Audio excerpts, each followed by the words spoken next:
நாட்கள் நம்மோடு தங்கும் காலமே மகாலயபட்சம் என்பர். இந்த 2024ஆம் ஆண்டு குரோதி வருடம் புரட்டாசி மாத மகாலயபட்ச திதி புரட்டாசி 2ஆம் தேதி 18/9/2024 புதன்கிழமை முதல் துவங்கி புரட்டாசி மாத அமாவாசை திதி புரட்டாசி 16ஆம் தேதி 2/10/2024 புதன்கிழமை வரை 15 நாட்கள் உள்ளது. இந்த மகாலயபட்சத்தின் ஒவ்வொரு திதியிலும் தர்ப்பணம் கொடுப்பதன் பலன்கள் தரப்பட்டுள்ளன. முதல் நாள் பிரதமை, பணம் சேரும். 2ஆம் நாள் துவிதியை, ஒழுக்கமான குழந்தைகள் பிறத்தல். 3ஆம் நாள் திருதியை, நினைத்தது நிறைவேறுதல்.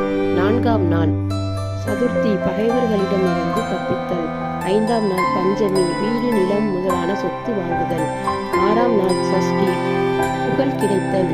7ஆம் நாள் சப்தமி, சிறந்த பதவிகளை அடைதல். 8ஆம் நாள் அஷ்டமி, சமயோசித